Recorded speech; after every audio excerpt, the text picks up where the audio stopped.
Bueno, para ir completando un poco la idea, en qué soy competente de hablar y en qué no soy competente. Normalmente soy pésimo en todas las cuestiones que tienen que ver con moda, con gustos y cosas por el estilo. En esas cosas jamás voy a hablar. Voy a hablar y voy a traer gente con quien hablar de manera tal de que podamos sacar la discusión y el debate y las conclusiones de manera más completa. Y la primera enseñanzas que yo puedo dar o las primeras cosas que puedo transmitir tienen que ver con lo que hice en mi vida. Yo tengo 61 años de edad. Estoy en un momento en que ya pasé por muchas cuestiones, pero que todavía puedo explicar fácilmente las cuestiones que me pasaron, por qué me pasaron, por qué hice que pasaran ciertas cosas y qué es lo que yo creo que tiene que ocurrir de acá en adelante. Entonces, entre las muchas cosas que he enseñado en mi vida, he enseñado trigonometría, física 1, física 2, física 3, física 4, todas las físicas. Desde por qué se cae algo hasta por qué se va un electrón de un lugar para otro. Entonces, todas esas cosas son área de mi competencia. Probabilidad y estadística es una materia que hasta hoy en día enseño. Alguna vez vamos a hablar de algo que se llama esperanza matemática, que yo creo que es una forma importante de tomar mejores decisiones. Y también enseño costos industriales, ingeniería económica, y he enseñado otras asignaturas profesionales como materiales y elementos de la construcción, máquinas y varias otras asignaturas a lo largo de mi vida. Principalmente he enseñado en la Universidad Nacional de Asunción, en la Facultad de Ingeniería, que es donde más me he formado, y en la Facultad Politécnica. También he aprendido en la Universidad Católica la maestría y por tanto también he enseñado en la Universidad Católica en la maestría. He hecho otro tipo de enseñanza inclusive en el exterior en temas relacionados a la seguridad social. He participado de varios libros, he escrito parte de algunos libros. Tengo un desafío todavía de escribir 1 o 2 libros completos. Hay mucha demanda por la experiencia en Itaipú y hay otros temas importantes que creo que tengo que dejar una postura bien escrita y bien explicada. Comencemos por el final, porque es lo que de alguna manera a la gente le llamó la atención. Itaipú es un emprendimiento de 2 países hermanos que en su momento se habían disputado nada más y nada menos que una guerra increíblemente sangrienta para el Paraguay, prácticamente genocida en algunos aspectos. Y finalmente, unos 100 y algo de años después, ocurre una serie de incidentes. Realmente prácticamente a los 100 años de comenzada la guerra de la Triple Alianza, existen unos cuantos incidentes allá por el Salto del Guairá, hoy en día sumergido. Tuve la oportunidad de visitar los saltos antes de que se extingan por el embalse de Itaipú. Eran unos saltos caudalosos, impresionantes. Realmente el ruido que hacía el río Paraná al descender y al estrellarse contra el fondo rocoso, contra el basalto del fondo del río, era impresionante. Lo que hoy en día hace el río Iguazú es poco comparado a lo que eran las cataratas. Nuestros saltos, para los brasileños se te queda, para nosotros le llamamos saltos del Guairá. Desde muchos kilómetros se escuchaba.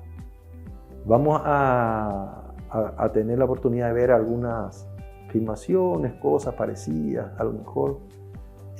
Y me cupo el privilegio de ir a conocer el lugar donde hubo el incidente fronterizo.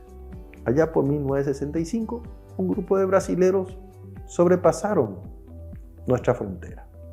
La frontera se había dicho que tenía que ser la parte más alta en ese lugar y por lo tanto terminaba en los Saltos del Loira.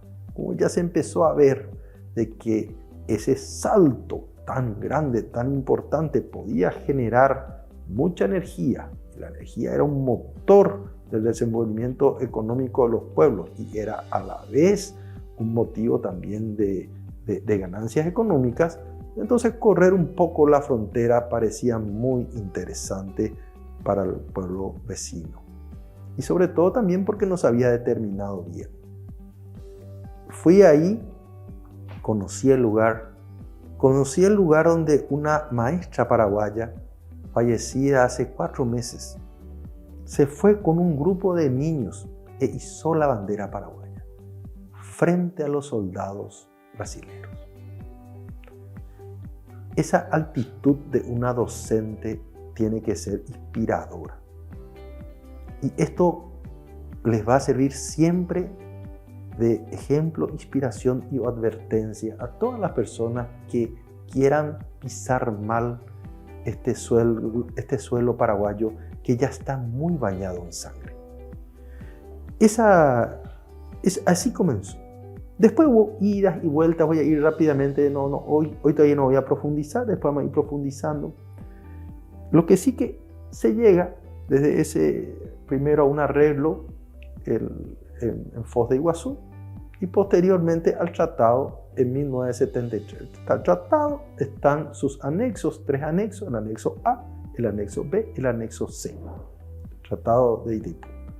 E inmediatamente se firman unos cuantos documentos que se llaman reversales. Cuando uno ve entonces los documentos oficiales de Itaipú, entonces uno investiga y ve que están el tratado, sus anexos, pero hay una gran cantidad de cambios que se han producido en el tiempo.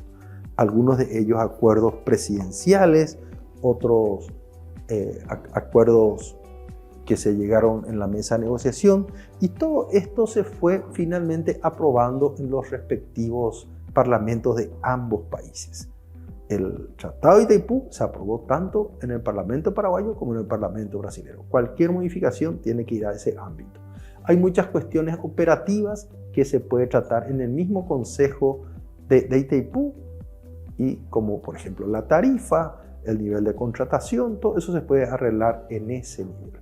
Y normalmente merece algún tipo de debate, no solamente para priorizar las cuestiones propias de cada país, sino también para priorizar que Itaipú sea, como hasta hoy en día ha sido, el mayor productor de energía renovable del mundo.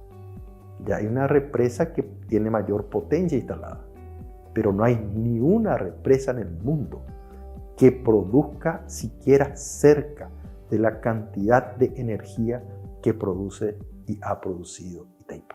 Tenemos una riqueza impresionante. ¿Qué es lo que nosotros tenemos que hacer? Es asegurarnos que esa riqueza, que es la energía renovable abundante, se quede por mucho tiempo y se reproduzca, de manera que no solamente mi generación se vea beneficiada con estos casi 50 años de la firma, 40 años más o menos de operación, sino que nuestros hijos, nuestros nietos, los hijos de nuestros nietos también puedan utilizar esa energía renovable, o en todo caso la energía que se produzca con los bienes financieros, con el flujo financiero que puede producir esta central hidroeléctrica.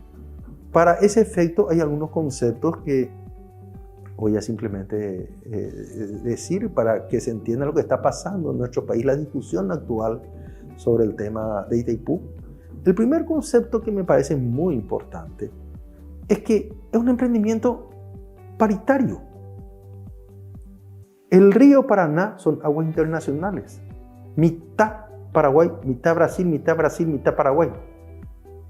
Lo que El trabajo que se realizó lo hicieron paraguayos, lo hicieron brasileros, los muertos que tuvimos durante la construcción, muertos paraguayos, muertos brasileros, los desplazados, los indígenas desplazados, los paraguayos, brasileros, la gente que perdió su propiedad, que perdió su subsistencia, su medio de subsistencia, que perdió sus saltos, eran igualmente paraguayos que brasileros, más o menos, aproximadamente en la misma cantidad.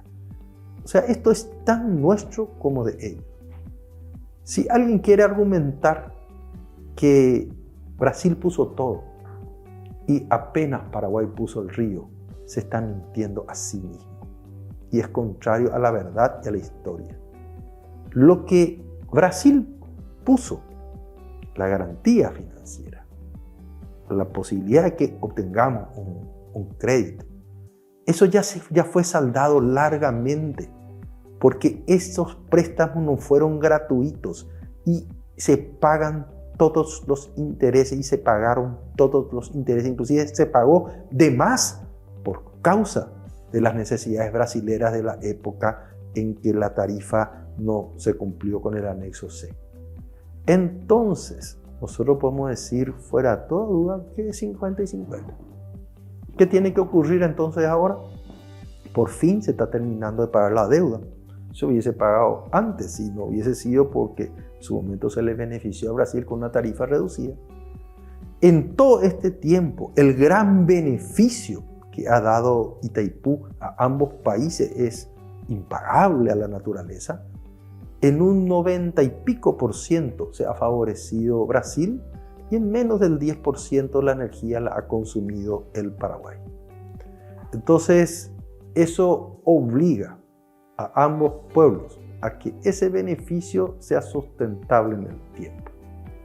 Es hora en que nosotros, manifestando nuestro derecho sobre el 50%, nuestra soberanía y nuestro compromiso con las futuras generaciones, lleguemos a un acuerdo de un precio justo de nuestro 50%.